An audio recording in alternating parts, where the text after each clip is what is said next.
Une fois la Seconde Guerre mondiale terminée, l'Europe entama la reconstruction de ses territoires dévastés, tandis que les puissances alliées posaient les bases d'un nouvel ordre international. Cependant, en marge de cette renaissance, des centaines d'anciens membres du Troisième Reich parvinrent à fuir le continent par des voies clandestines, connues sous le nom de Ratlin. Ces réseaux, soutenus par certains secteurs du clergé, la Croix-Rouge et même des agences de renseignement occidentales, facilitèrent la fuite de figures clés du régime nazi. L'une d'entre elles fut Klaus Barbie. Contrairement à d'autres fugitifs, Barbie ne se cacha pas passivement. Il mit à profit ses contacts et son expérience au sein de la Gestapo pour se proposer comme expert en renseignement auprès de régimes anticommunistes d'Amérique latine. En 1951, il arriva en Bolivie, où il opéra pendant des décennies sous le nom de Klaus Altmann. Il fut conseiller de gouvernement militaire, collabora à des opérations répressives et maintint des liens avec des réseaux de trafic d'armes et d'autres exilés nazis. Depuis La Paz, il établit des connexions avec des figures telles que Hans-Ulrich Rudel et Wilhelm Sassen, s'insérant dans un environnement idéologique qui le protégea pendant des années. Tandis que l'Europe tentait de panser ses blessures, en Amérique du Sud s'ouvrait un nouveau théâtre où les criminels de guerre non seulement survivaient, mais prospéraient. Ce documentaire retrace le parcours de Klaus Barbie, depuis sa fuite après la guerre et ses années de clandestinité en Amérique du Sud, jusqu'au jour où la justice finit par le rattraper. L'ascension d'un nazi protégé par la dictature bolivienne. Après son arrivée en Bolivie en 1951, Klaus Barbie s'installa avec sa famille dans un pays marqué par le début d'une profonde transformation. Alors que l'Europe tentait de se relever après la guerre, la Bolivie se préparait à un changement décisif. En 1952, avec l'arrivée au pouvoir de Victor Paz Estenssoro et du mouvement nationaliste révolutionnaire, débuta une période de réformes radicales. Nationalisation des mines, suffrage universel et redistribution des terres. Face à ce nouvel environnement, Barbie choisit de rester en retrait. Il passa ses premières années dans les Yungas, se consacrant à des travaux modestes, apprenant l'espagnol et observant attentivement l'évolution du pays. Ce fut en 1956, en s'installant à La Paz, que Barbie commença à s'intégrer véritablement dans le tissu politique et militaire bolivien. Dès lors, il se mit à tisser des relations avec des figures clés du pouvoir et d'autres fugitifs allemands. Grâce à des contacts influents et à des documents obtenus par l'intermédiaire du CIC et de la Croix-Rouge, il obtint la citoyenneté bolivienne en 1957 sous le nom de Klaus Altmann. La signature finale fut autorisée par le président de l'époque, Hernán Siles Zuazo, qui, des décennies plus tard, serait également responsable de son expulsion. La capitale lui offrit un cadre idéal. Il fréquentait le club allemand et le café-club La Paz, des lieux où se rencontraient entrepreneurs, militaires et nostalgiques de l'ancien Troisième Reich. Là, Barbie trouva un environnement qui tolérait, voire partageait, ses positions idéologiques. À plusieurs reprises, on l'entendit exalter publiquement des slogans pro-nazis, même en présence de diplomates allemands, sans que cela n'affecte son statut local. Au cours des années 1960, son réseau d'influence s'élargit considérablement. Il établit une relation personnelle avec le général René Barrientos Ortuño, figure clé de l'armée de l'air et futur président. Ensemble, ils partageaient des intérêts militaires et économiques. Lors de leur rencontre à l'hôtel Crillon, ils discutaient de manœuvres politiques comme de transactions d'armement. Cette alliance s'avéra stratégique. Barrientos, admiré comme symbole du nouveau militarisme nationaliste, offrait à Barbie un soutien institutionnel et, en même temps, un accès à des réseaux logistiques qui renforcèrent son impunité.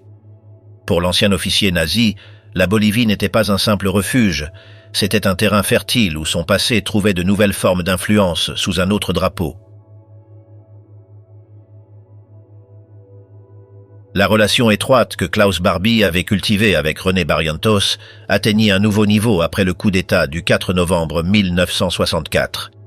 À peine 2 mois après avoir assumé la vice-présidence aux côtés de Paz Estenssoro, Barrientos, avec le soutien du haut commandement militaire et l'approbation de Washington, renversa le président élu et instaura un gouvernement autoritaire.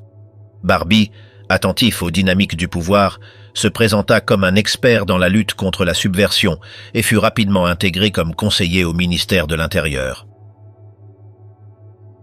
La dictature de Barrientos, bénéficiant d'un soutien populaire dans certains secteurs ruraux, instaura une période de répression systématique, et Barbie devint une figure clé au sein de l'appareil de sécurité. L'un de ses contacts les plus proches fut le général Mario Vargas Salinas, qui participa plus tard à l'opération ayant conduit à la mort d'Ernesto Che Guevara. Barbie noua également des liens avec Mario Rolón Anaya, un influent politicien conservateur, ce qui consolida son réseau de protection au sein des élites du pays.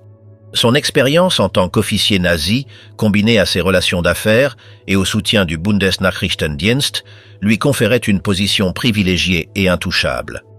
En 1966, lorsque Guevara entra clandestinement en Bolivie pour organiser un mouvement insurgé rural, le gouvernement de Barrientos renforce ses liens avec les États-Unis. Le régime reçut une assistance militaire directe et un groupe d'élite, les Rangers, fut formé avec le soutien de la CIA. Selon des témoignages de l'époque, Barbie participa à des réunions avec des officiers américains impliqués dans la traque du guérillero argentin, offrant des conseils opérationnels basés sur son expérience de traque des membres de la résistance pendant la guerre. L'implication de Klaus Barbie dans la campagne contre Che Guevara n'était ni fortuite ni marginale. Bien qu'il n'ait pas participé directement au combat, il joua un rôle actif en tant que conseiller en renseignement et en opérations de contre-insurrection. Selon les déclarations ultérieures de ses proches, il tenait des réunions fréquentes avec des officiers boliviens et partageait des directives sur la manière de démanteler les mouvements irréguliers par l'utilisation combinée de l'infiltration, du suivi et de la pression psychologique. Son expérience dans les contextes urbains sous occupation fut considérée comme précieuse par ceux qui voyaient dans l'insurrection une menace régionale. Alvaro de Castro, l'un des interlocuteurs les plus proches de Barbie durant cette période, relata que l'ancien officier nazi méprisait ouvertement Guevara, le qualifiant d'improvisateur sans stratégie claire. Il affirmait qu'une personne comme lui n'aurait pas survécu dans l'Europe occupée.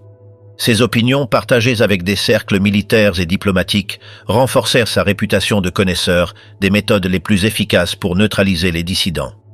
Certains journalistes, comme Kai Hermann, allèrent jusqu'à affirmer que Barbie s'attribuait la conception de l'opération finale, bien que d'autres, comme le cinéaste Kevin MacDonald, estiment que sa participation se limita à la planification et non au déploiement direct. Au-delà de ses liens locaux, Barbie maintenait un contact indirect avec des représentants américains par l'intermédiaire du ministère de l'Intérieur. Des rapports recueillis par le journaliste Peter McFarren indiquent qu'il fournissait des informations sur les mouvements de gauche en Bolivie, en Argentine, au Brésil et au Chili, ainsi que sur leurs connexions avec des réseaux européens. Ces informations étaient transmises à l'ambassade des États-Unis, qui en vérifiait la fiabilité et les intégrait à ses propres analyses régionales.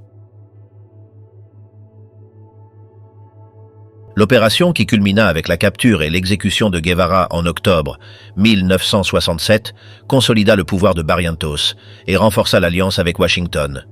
Bien que le rôle de Barbie n'ait pas été documenté sur le terrain, de multiples sources s'accordent à dire qu'il conseilla lors des phases préliminaires, y compris sur les tactiques de traque et d'interrogatoire.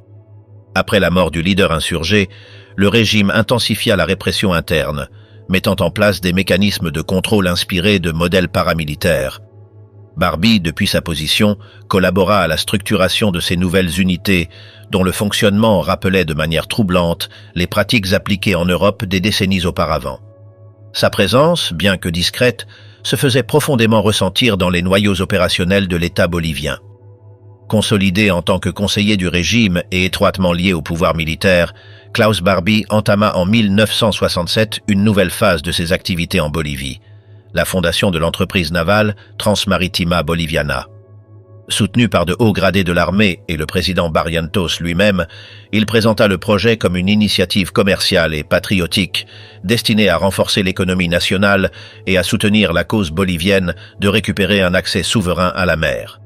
Dans un pays marqué par le traumatisme historique d'avoir perdu son littoral lors de la guerre du Pacifique, Barbie sut exploiter habilement ce sentiment collectif.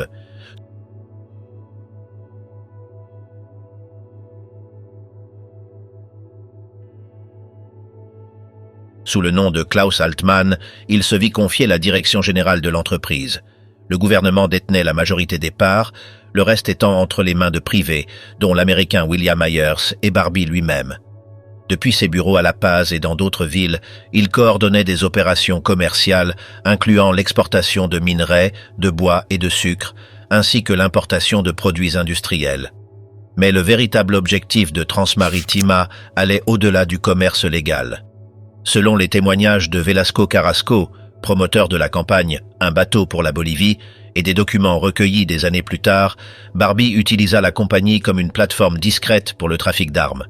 Une flotte de plus d'une douzaine de navires fut établie, opérant entre les ports du Chili, de Panama, d'Allemagne et de Belgique.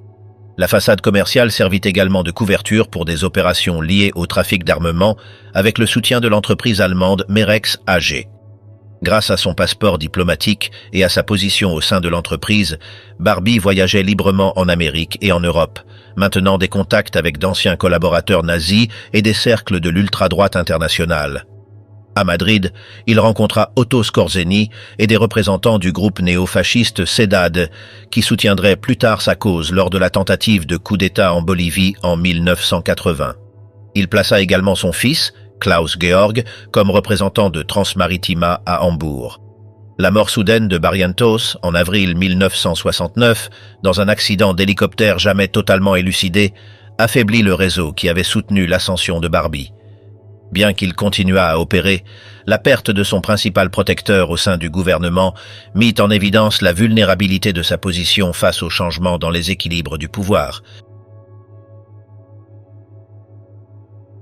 Après la mort de Barrientos et l'ascension subséquente de gouvernements militaires instables, Klaus Barbie maintint sa position grâce à ses connexions avec l'élite militaire et d'anciens collaborateurs du Troisième Reich. Au plus fort du conflit idéologique en Amérique latine, il sut tirer parti des intérêts croisés entre régimes autoritaires, services de renseignement et réseaux de trafic d'armement. L'entreprise Transmaritima Boliviana, qu'il continuait à diriger, devint un pivot logistique clé dans ce système informel. Dans ce contexte, Barbie renforça ses alliances avec des figures comme Friedrich Schwend, un opérateur basé au Pérou, également lié au réseau d'espionnage nazi et occidental. Ensemble, ils orchestrèrent des opérations de transport clandestin d'armement, certaines destinées à Israël, malgré l'embargo international imposé au pays après la guerre des 6 jours. L'opération la mieux documentée consista en le détournement d'un chargement provenant de Belgique, censé arriver en Bolivie, mais redirigé vers des ports israéliens via des navires affrétés par Transmaritima. Cette opération, camouflée par des intermédiaires boliviens, fut réalisée sans que le destinataire ne sache qu'Altman et Schwend en étaient les instigateurs. La pression sur Barbie s'intensifia lorsque des journalistes locaux commencèrent à enquêter sur les opérations troubles mêlant affaires, renseignements et crimes organisés. En 1970, l'assassinat de l'éditeur Jaime Otero Calderón et peu après, la mort du diplomate et homme d'affaires Alfredo Alexander Jordan à la suite de l'explosion d'un colis piégé marquèrent un tournant. Tous deux s'apprêtaient à révéler des informations sur le trafic d'armes lié à Transmaritima. Des témoignages ultérieurs indiquèrent que ces crimes avaient été ordonnés par de hauts gradés militaires, avec la participation directe de collaborateurs de Barbie, comme Luis Arce Gomez. Avec l'arrivée de gouvernements nationalistes, tels que celui de Juan José Torres, Barbie perçut le risque d'être démasqué. Après l'effondrement financier de Transmaritima en 1972, il quitta la Bolivie et s'installa à Lima, où il continua à opérer sous la protection de ses contacts allemands et péruviens. Son nouveau partenaire, Schwend, était également sous surveillance. Ensemble, ils attirèrent l'attention des services de renseignement après la détection de nouvelles opérations frauduleuses. Malgré les changements politiques, Barbie parvint à maintenir son influence grâce à sa relation avec le général Hugo Banzer, qui accéda au pouvoir en 1971. Pendant son mandat, l'ancien chef de la Gestapo devint un conseiller de confiance, protégé par un appareil étatique qui systématisa la répression et rejeta son extradition vers la France. Le règne de la terreur, assassinat politique et disparition sous l'ombre de Barbie. Avec le démantèlement de Transmaritima et le recul de la guérilla, Klaus Barbie trouva de nouvelles opportunités pour consolider sa présence dans les cercles du pouvoir. Au cœur du mandat de Banzer, alors que l'opération Condor fonctionnait à plein régime, Barbie s'imposait comme une pièce utile dans la structure de répression régionale. Mais vers la fin des années 1970, l'équilibre commença à se fissurer. Les protestations sociales, l'usure des militaires et la pression internationale poussaient la Bolivie vers une transition démocratique. Dans ce contexte, Barbie, soutenu par Álvaro de Castro, réactiva ses contacts avec d'anciens collaborateurs, ex-nazis, mercenaires européens et figures du crime organisé. Parmi eux, l'homme d'affaires Roberto Suárez Gómez, surnommé le roi de la cocaïne, offrit des ressources financières et une couverture logistique pour déstabiliser le processus démocratique. En 1979, après une élection sans majorité absolue, le Congrès désigna Walter Guevara comme président intérimaire. Son mandat fut de courte durée. En novembre de cette année-là, un coup d'État le destitua. Quelques jours auparavant, ses agresseurs avaient partagé une table avec Barbie et Suárez. La tentative échoua après d'intenses mobilisations menées par la centrale ouvrière et Juan Lechín, obligeant Natush Bush à quitter le pouvoir après seulement 16 jours. Un an plus tard, le scénario se répéta. Les élections donnèrent l'avantage à une coalition de gauche dirigée par Hernán Siles Zuazo. Avant qu'il ne puisse prendre ses fonctions, le 17 juillet 1980, le général Luis García Meza mena un coup d'État avec le soutien de Barbie, de militaires boliviens, d'agents argentins et de mercenaires surnommés les fiancés de la mort. Ce fut le début d'un régime marqué par la terreur, les assassinats politiques et une censure absolue. Au cours de ces semaines, plusieurs leaders furent assassinés. Parmi eux, le député socialiste Marcelo Quiroga Santa Cruz, le prêtre jésuite Luis Espinal et des figures du MIR. La répression fut dirigée par le colonel Arce Gómez, directement responsable des opérations. Des décennies plus tard, alors qu'il était emprisonné, il reconnut sans remords avoir orchestré le coup d'État aux côtés de Barbie et des paramilitaires, affirmant que les États-Unis étaient au courant et avaient approuvé les plans. Selon Arce, la présence de Barbie fut décisive. Il ne le qualifiait pas de nazi, mais de nationaliste. Selon lui, Barbie avait été envoyé avec des combattants européens pour former les forces qui soutiendraient le nouveau régime. Pendant ce temps, la dictature de García Meza consolidait sa réputation internationale de narco-État. La télévision américaine le mit en lumière un an plus tard. La consolidation de García Meza à la tête du gouvernement ne scella pas seulement l'échec de la transition démocratique, mais ouvrit la voie à une structure de pouvoir profondément corrompue par le narcotrafic. Sous ce nouveau régime, la cocaïne ne fut pas un élément secondaire, mais une source de financement centrale pour maintenir la machine militaire. La violence, jusqu'alors contenue, explosa avec des détentions clandestines, des tortures systématiques et des disparitions. Selon Michael Vigil, ancien chef des opérations internationales de la DEA, cette période marqua un tournant dans l'histoire criminelle de la Bolivie. Le gouvernement de facto, affirma-t-il, opérait en alliance avec des trafiquants, des groupes paramilitaires et d'anciens criminels de guerre européens. Dans une opération secrète dirigée par Vigil au Brésil, un consul bolivien, fils d'un ministre du cabinet de García Meza, fut arrêté alors qu'il tentait de vendre des tonnes de cocaïne à l'aide d'un jet privé.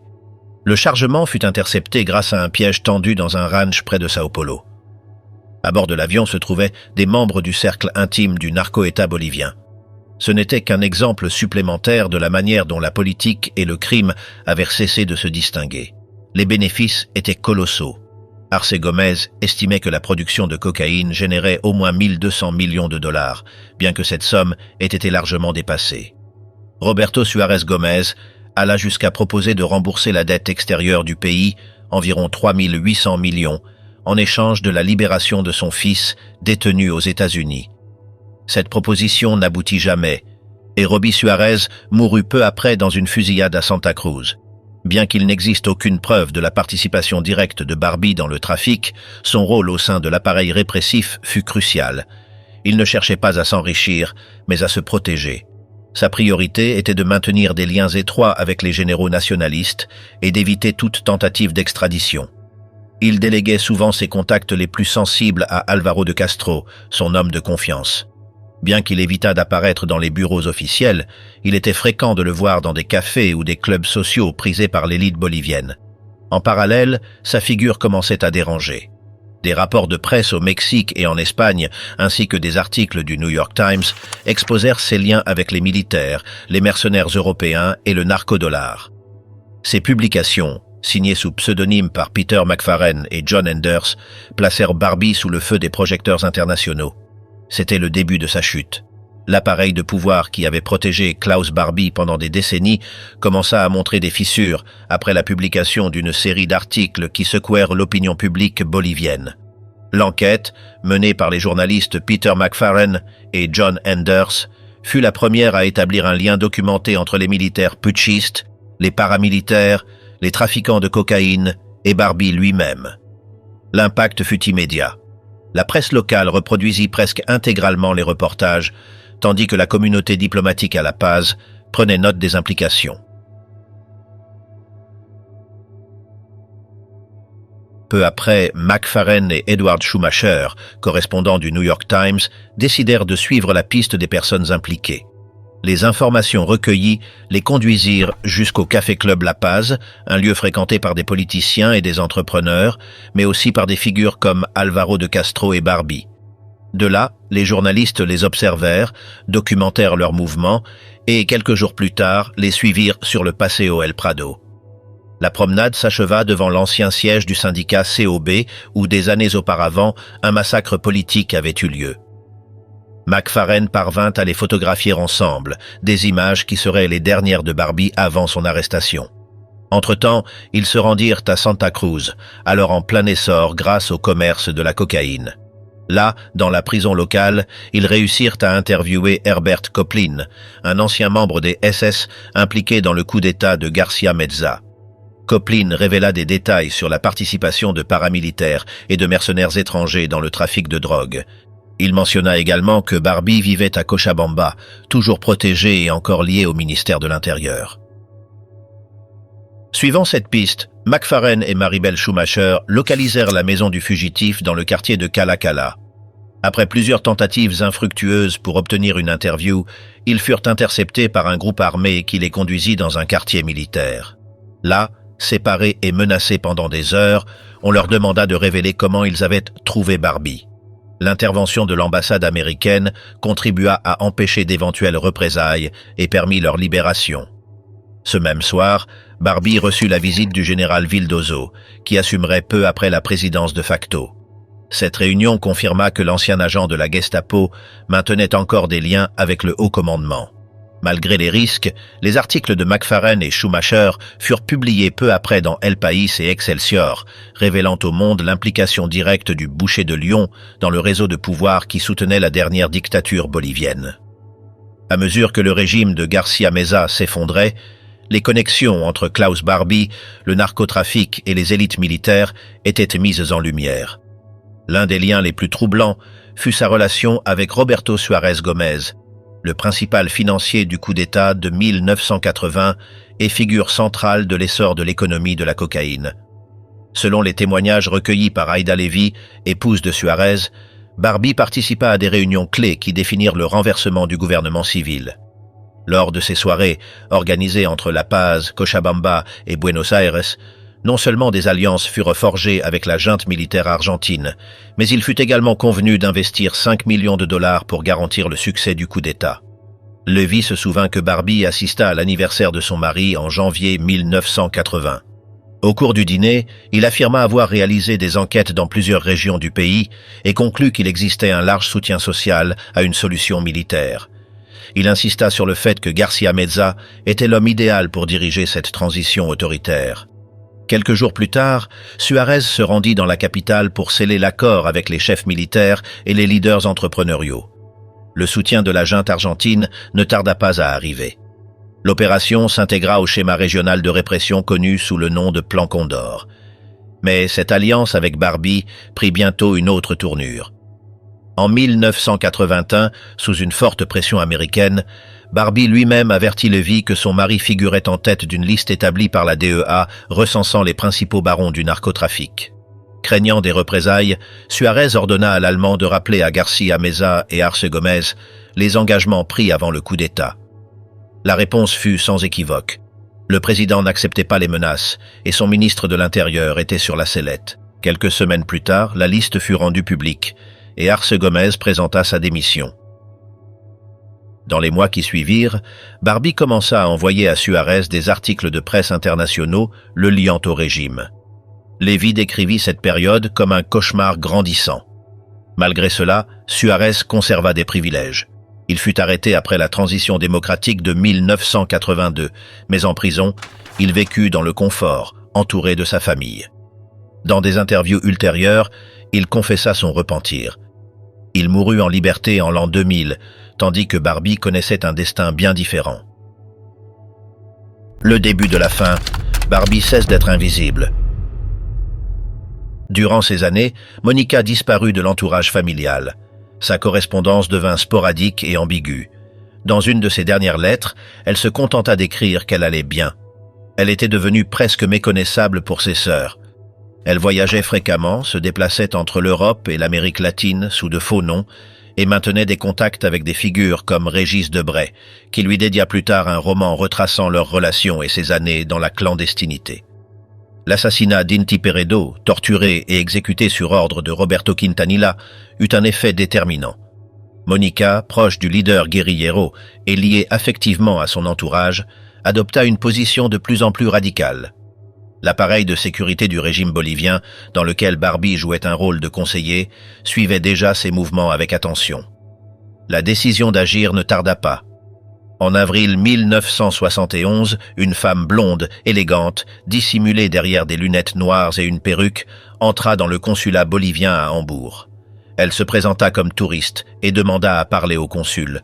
Une fois seule avec Quintanilla, elle sortit un revolver de son sac et tira 3 fois. Le crime fut propre, sans trace, et ce n'est que des semaines plus tard que les médias commencèrent à l'associer à Monica Hertl. Le régime de Banzer réagit avec dureté.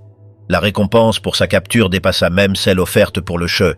Barbie, alors encore influent dans les cercles du renseignement, fut contacté pour collaborer à sa localisation. La version de Béatrix situe le retour de sa sœur en Bolivie vers 1973, se cachant dans une zone périphérique de La Paz. Selon des informations obtenues par des sources diplomatiques, ce furent les services du ministère de l'Intérieur eux-mêmes qui informèrent que Monica avait été abattue lors d'une opération sans préavis. Son père l'apprit par la radio allemande. Béatrix, quant à elle, le découvrit en lisant les gros titres. La seule information qui leur fut communiquée fut qu'elle avait reçu un enterrement chrétien. On ne leur permit jamais de récupérer son corps. Béatrix soupçonna toujours que Barbie savait exactement où se trouvait Monica. Plus tard, en le croisant dans la rue, il se contenta de la saluer froidement, commentant avec une politesse apparente. « Quel dommage pour ta sœur !» La rupture entre Monica Hertl et son entourage familial coïncida avec le moment où le régime bolivien intensifiait son offensive contre les derniers foyers guérilleros. Tandis que Barbie renforçait ses liens avec les services de renseignement, elle opérait dans la clandestinité, utilisant des pseudonymes et des réseaux de soutien à La Paz. Personne ne savait avec certitude où elle se cachait. Selon des témoignages recueillis des années plus tard, elle vivait dans l'une des anciennes résidences de son père, située au centre de la ville, avec d'autres membres de l'ELN. De là, elle coordonnait des actions et maintenait des contacts avec des militants européens. Alvaro de Castro, l'un des conseillers de l'appareil répressif et proche collaborateur de Barbie, fournit une version précise de la manière dont elle fut localisée. Il affirma qu'ils l'identifièrent par hasard, alors qu'il se trouvait dans un atelier mécanique. Ils la reconnurent grâce à ses traits européens, son apparence négligée et un détail physique qui, selon lui, ne laissait aucun doute. Après cette rencontre fortuite, ils contactèrent le colonel Rafael Loaiza, figure clé du ministère de l'Intérieur, qui dirigea l'opération de traque. Le lieu fut immédiatement investi. Il s'agissait d'une maison avec une petite dépendance à l'arrière, où se réfugiaient les guérilleros. Lors de la perquisition, ils ne trouvèrent personne. À l'intérieur, ils découvrirent des tracts, des photos de Guevara et des bouteilles incendiaires improvisées. Grâce à une vendeuse du quartier, Monica fut avertie de la présence de véhicules suspects et parvint à s'enfuir avec son compagnon argentin quelques instants avant l'intervention. 3 jours plus tard, la traque prit fin. Un groupe de renseignement la localisa dans une maison en périphérie d'El Alto. Là, au milieu d'une fusillade, les deux furent abattus. Il n'y eut ni arrestation, ni procès, ni identification officielle. Seulement un message laconique reçu par la famille. Elle avait été inhumée selon le rite chrétien. L'emplacement réel du corps ne fut jamais révélé. Loayza, chef de l'opération, refusa toujours de fournir davantage de détails. Les rares personnes qui connaissèrent la vérité moururent sans la confesser. Des années plus tard, une pierre tombale portant le nom de Monica apparut à l'entrée du cimetière allemand de La Paz. Elle n'abritait pas ses restes, elle ne faisait qu'évoquer qu'elle avait existé un jour. Béatrix, sa sœur, ne cessa jamais de chercher des réponses. Elle soupçonna toujours Klaus Barbie d'avoir été impliqué dans sa disparition sans jamais pouvoir le confirmer totalement.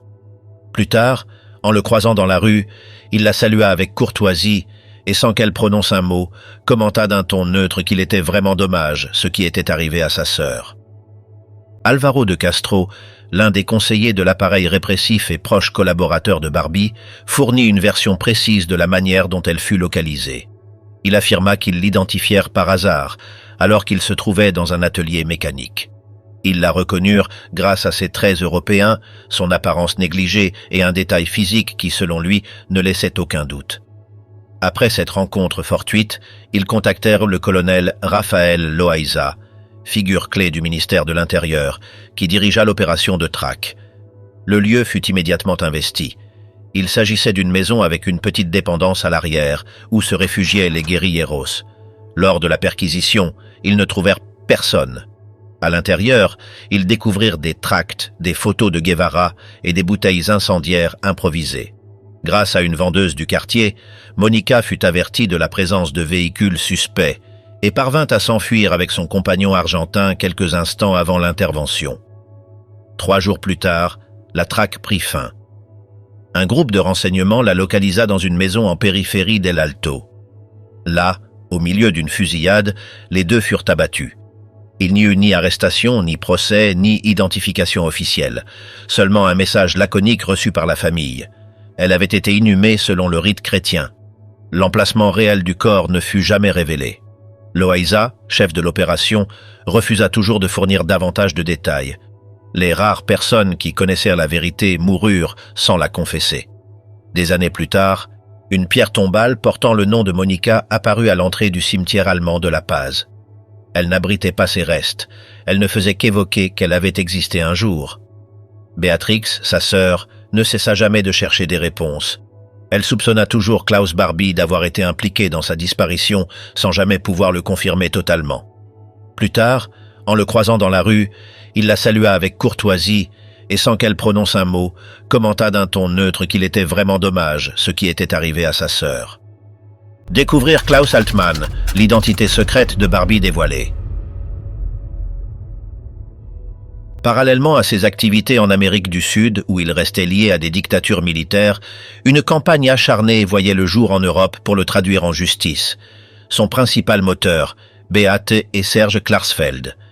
Serge, né en France en 1935, grandit marqué par la violence nazie. Son père, un juif roumain qui avait combattu dans la Légion étrangère, fut arrêté par la Gestapo et déporté à Auschwitz, où il fut assassiné dans les chambres à gaz. Serge, sa mère et sa sœur survécurent en se cachant dans un appartement à Nice, dissimulé derrière un faux mur. Cette expérience, vécue dans l'enfance, se transforma en un engagement de vie. Des années plus tard, devenu historien et avocat, il décida de consacrer sa vie à traquer et dénoncer les responsables de la machine d'extermination. Sa compagne dans cette croisade fut Beate Kunzel, une jeune Allemande née en 1939.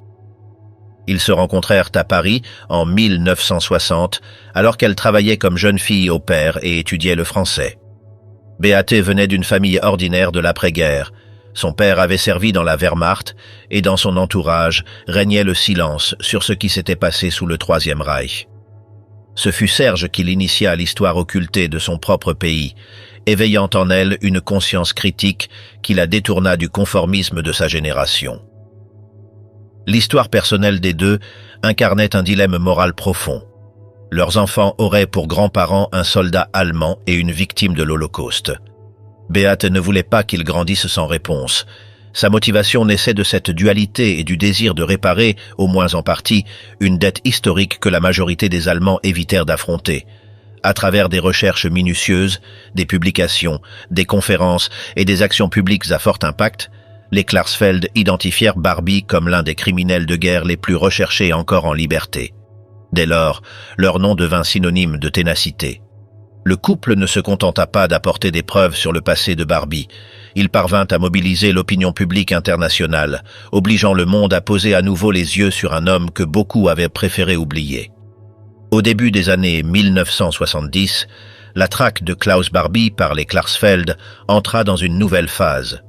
Après l'avoir identifié comme Klaus Altmann, un entrepreneur résidant au Pérou, Beaté et Serge intensifièrent leurs actions pour le démasquer publiquement et activer les mécanismes judiciaires nécessaires à son extradition.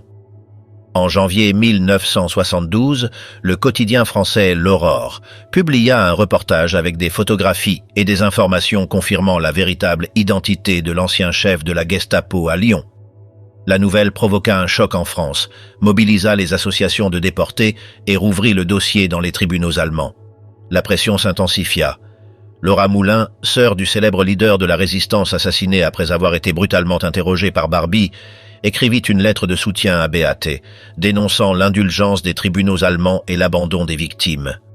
Ce soutien émotionnel et symbolique renforça le travail des Klarsfeld, qui bénéficiaient désormais d'un large appui moral en France. Pendant ce temps, à Lima, Barbie niait tout, insistant sur le fait que son véritable nom était Altmann et qu'il n'avait jamais été membre de la Gestapo. Cependant, les preuves s'accumulaient. Le témoignage de l'éditeur allemand Herbert John, des photographies et des archives recoupées avec les données du Centre de documentation juive contemporaine à Paris indiquait le contraire. La situation devint critique lorsque Beaté arriva à Lima dans le but d'empêcher une possible fuite. Elle demanda aux autorités péruviennes d'interdire sa sortie du pays, mais ne fut pas entendue. En quelques jours, Barbie, sa femme et ses escortes traversèrent à la frontière vers la Bolivie par le lac Titicaca. Beaté suivit sa trace jusqu'à La Paz, où elle présenta un rapport anthropométrique élaboré par le parquet de Munich, prouvant que Klaus Altmann et Klaus Barbie étaient la même personne. Elle montra des documents supplémentaires sur son rôle dans les déportations de Juifs et sur le massacre des enfants d'Isieux. La presse bolivienne s'en fit l'écho. Altmann et Barbie titrèrent les journaux locaux. Malgré l'impact médiatique, le gouvernement de Banzer refusa toute collaboration. Beaté fut expulsé vers Lima, puis forcé de quitter le Pérou. La campagne n'atteignit pas son objectif immédiat, mais laissa une marque indélébile. Barbie avait été exposée à l'échelle mondiale. Bien que son arrestation définitive dût attendre plus d'une décennie, la bataille pour la vérité avait déjà commencé. L'impact médiatique provoqué par la visite de Beaté Klarsfeld en Bolivie ne passa pas inaperçu. Quelques jours plus tard, le président français Georges Pompidou adressa une lettre personnelle à Hugo Banzer Suárez pour demander l'extradition de Klaus Barbie. Dans celle-ci, il en appelait à la conscience morale de la Bolivie, rappelant que le temps peut effacer beaucoup de choses, mais pas les crimes. La réponse de Banzer, diplomatique et évasive, insistait sur le fait que la justice bolivienne devait se prononcer de manière autonome. En réalité, l'affaire Barbie s'était déjà transformée en un bras de fer international. Pour maintenir la pression, Beaté retourna en Amérique du Sud, accompagnée d'Ita Alaunbrenner, une survivante de l'Holocauste dont le témoignage était accablant. Son mari avait été assassiné à Lyon et ses filles déportées sous les ordres directs de Barbie. En arrivant à Lima le 20 février 1972, elles tentèrent de se rendre à La Paz, mais furent bloquées à l'aéroport. Selon la version officielle, elles avaient besoin d'un visa préalable. Cet épisode suscita l'indignation de la presse péruvienne, qui accusa la Bolivie de protéger le fugitif. Le lendemain, le gouvernement bolivien autorisa finalement leur entrée. À leur arrivée à La Paz, il leur fut interdit de s'exprimer dans la presse. L'administration de Banzer affirmait qu'aucune procédure judiciaire n'était en cours contre Barbie et que l'affaire était close. Malgré ces restrictions, Beaté et Ita organisèrent une conférence de presse dans leur hôtel. Elles y présentèrent des documents, projetèrent un reportage de Ladislas de Hoyos et identifièrent précisément le rôle de Barbie dans les crimes commis en France. La couverture médiatique fut immédiate. Les unes, les chroniques et les interviews relancèrent le débat en Bolivie. Ne trouvant aucun soutien judiciaire, elles tentèrent de porter l'affaire devant les tribunaux locaux pour le meurtre de la famille d'Ita. Cela n'aboutit pas non plus. En geste symbolique, les deux femmes s'enchaînèrent sur le Paseo del Prado, devant le siège de l'entreprise Transmaritima. Elles tenaient des photos et des pancartes réclamant justice. La police se contenta de retirer les affiches sans intervenir dans la manifestation. De retour en France, Beate reconnut qu'elle n'avait pas ramené Barbie avec elle, mais qu'elles avaient incarné le combat pour la mémoire. Parallèlement, l'extradition restait au point mort. Face au blocage diplomatique, les Klarsfeld élaborèrent en secret un plan alternatif. Kidnapper Barbie en Bolivie et le ramener en France.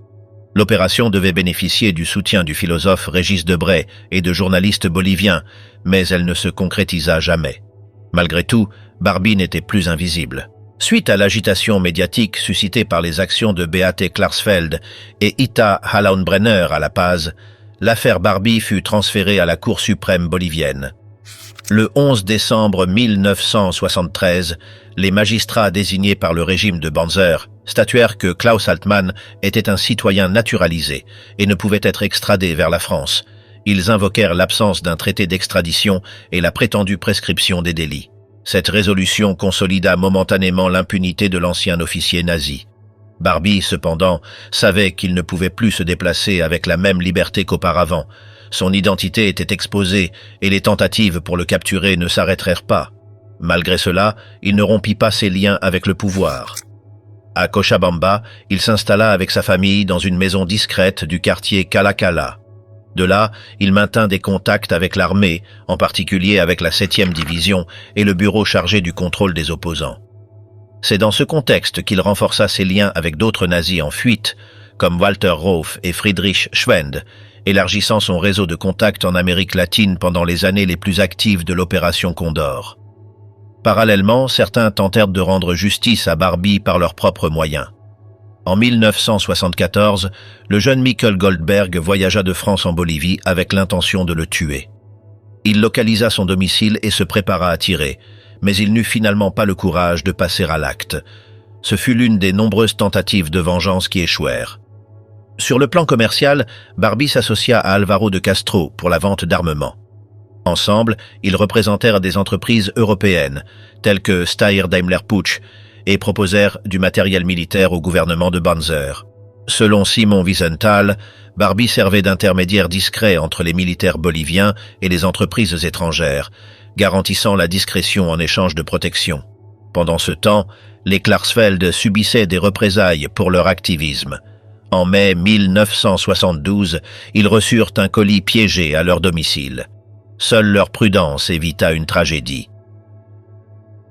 Malgré les menaces, ils fondèrent une organisation dédiée à la documentation de l'Holocauste. En 1982, leur persévérance porta ses fruits. Ils réussirent à rouvrir le dossier judiciaire contre Barbie pour des crimes imprescriptibles. La fin de la protection militaire et le début de la justice. Le travail acharné des Klarsfeld et l'isolement international croissant de la Bolivie commencèrent à produire des effets. Bien que Barbie circulât encore librement à La Paz, son impunité commençait à s'effriter.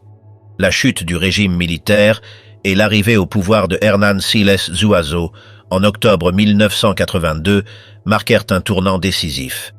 Avec la restauration de la démocratie, l'appareil qui l'avait protégé pendant des années s'affaiblit. Barbie, désormais veuf et affaibli, continuait de compter sur ses liens avec l'armée, sans imaginer que cette époque était révolue. Depuis la France, craignant une possible demande allemande, les démarches diplomatiques s'accélérèrent. Pendant ce temps, en Bolivie, le nouveau gouvernement préparait discrètement une opération pour le capturer.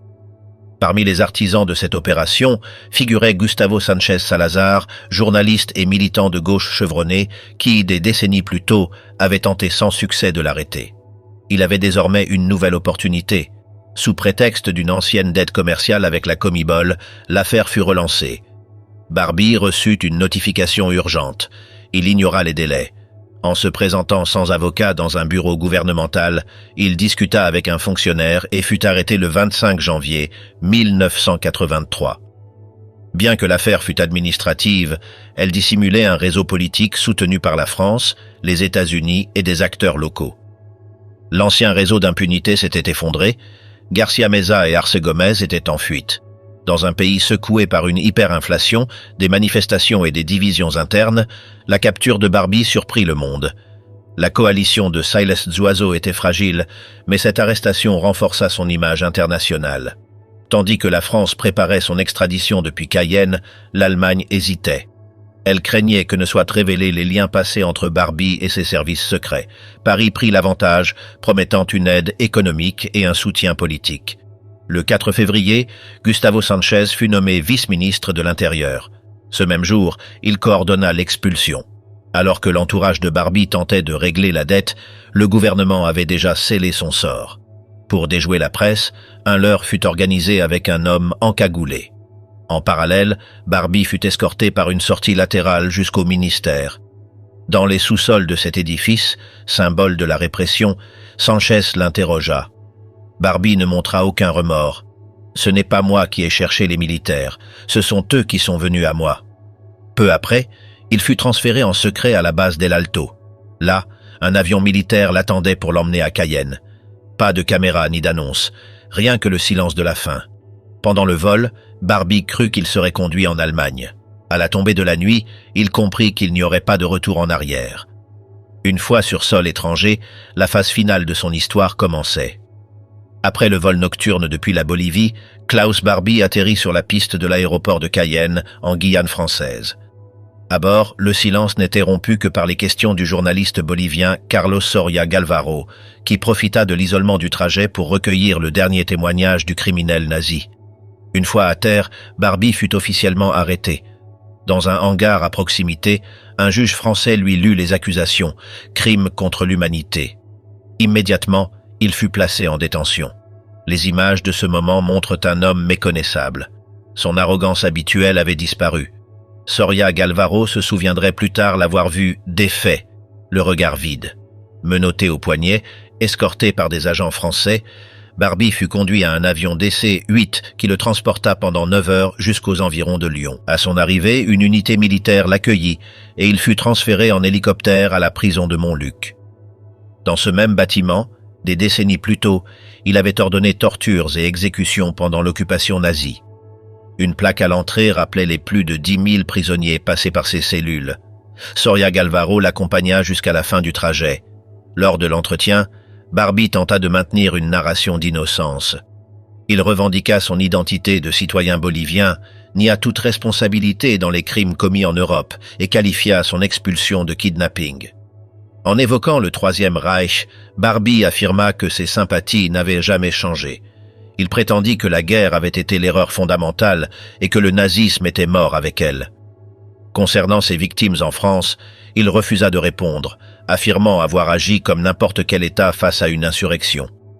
Il déclara ne pas craindre la mort, que sa conscience était tranquille et que selon lui, l'histoire n'avait pas encore jugé clairement les faits de la Seconde Guerre mondiale. En France, l'arrivée de Klaus Barbie fut accueillie comme un événement historique. La presse couvrit intensément son extradition depuis la Bolivie, tandis qu'en Bolivie, les conséquences commençaient. 15 membres d'escadron de la mort, dont plusieurs liés à Barbie, furent arrêtés. Parmi eux se trouvèrent son avocat et d'anciens collaborateurs du régime de Garcia Meza. Le nouveau gouvernement civil de Siles Zuazo entamait ainsi le démantèlement de l'appareil répressif hérité. Le retour de Barbie à Lyon ne signifia pas seulement son entrée à la prison de Montluc, mais aussi le début de l'un des procès les plus emblématiques de l'après-guerre. Le boucher de Lyon, désormais âgé et affaibli, fut installé dans la même cellule où il avait ordonné tortures et déportations. Cette fois, cependant, il comparaissait comme principal accusé pour crimes contre l'humanité. La communauté juive de Lyon, directement liée aux victimes, vécut le procès comme une forme de réparation historique. Mais le processus déclencha également un débat national inconfortable sur la collaboration du régime de Vichy et le silence maintenu pendant des décennies. La défense de Barbie, assumée par Jacques Vergès après une brève période avec Alain de la Servette, transforma le procès en une scène politique. Avec le soutien de François Genoux, Vergès ne nia pas les crimes, mais détourna l'attention vers le passé colonial français, comparant les abus en Algérie à ceux du nazisme. Il mit même en doute, sans preuve, que des figures comme Jean Moulin aient été trahies par Barbie et non par des compatriotes. Le procès débuta le 11 mai 1987. La France avait aboli la peine de mort en 1981 et la catégorie pénale des crimes contre l'humanité permettait d'inclure à la fois la persécution des Juifs et les attaques contre la résistance. L'accusation détailla plus de 300 chefs d'inculpation, dont la rafle d'Isieux, au cours de laquelle 44 enfants juifs furent envoyés à Auschwitz. Plus de 800 journalistes de 30 pays couvrirent le procès. Les caméras enregistrèrent 185 heures d'audience. Des documentaires comme Hôtel Terminus de Marcel Ophuls et l'œuvre Shoah de Claude Lanzmann replacèrent le procès dans une réflexion plus large sur la mémoire de l'Holocauste. Tout au long du procès, Vergès transforma le jugement en un miroir pour la France. Il prétendit que l'extradition était illégale, attaqua la légitimité du tribunal et dénonça l'hypocrisie de l'État. La défense alla jusqu'à remettre en question des documents officiels et à semer le doute sur des faits établis, suscitant l'inquiétude parmi les intellectuels et les survivants. Pendant ce temps, des milliers de citoyens participaient à des activités commémoratives, telles que l'exposition mémoire de la déportation, qui attira des foules à Lyon.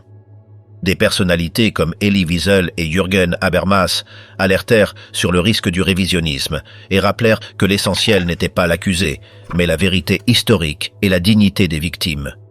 Le procès de Klaus Barbie, au-delà du verdict, représenta un moment crucial dans la confrontation de la France avec son passé.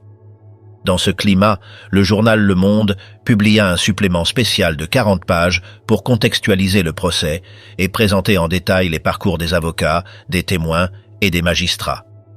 Même des magazines comme Paris Match offrirent de l'argent pour des interviews exclusives avec des survivants. Tout semblait confirmer que, bien que Barbie fût assis sur le banc des accusés, le véritable procès se jouait à un autre niveau, celui du récit historique. Alice Kaplan résuma ce phénomène en affirmant que, bien qu'il ait été déclaré coupable, le procès fut en quelque sorte remporté par Vergès. Sa maîtrise de la narrative médiatique parvint à détourner l'attention, reléguant presque Barbie au rang d'acteur secondaire. Selon les propres mots de l'avocat, les véritables protagonistes n'étaient ni les victimes ni l'accusé, mais lui-même, le procureur Truche et le juge Serdini. La justice se trouva ainsi enveloppée dans une représentation de plus grande envergure, dont les échos ne s'étaient pas encore tus. Le 4 juillet 1987, après 6 semaines d'audience et près de 40 ans d'impunité, Klaus Barbie fut condamné à la réclusion à perpétuité pour crimes contre l'humanité. Il fut incarcéré à la prison de Montluc, la même où, des décennies plus tôt, il avait interrogé et exécuté ses victimes. Il y passa les dernières années de sa vie, affaibli physiquement et mentalement. Il mourut le 25 septembre 1991 dans un hôpital pénitentiaire de Lyon à l'âge de 77 ans.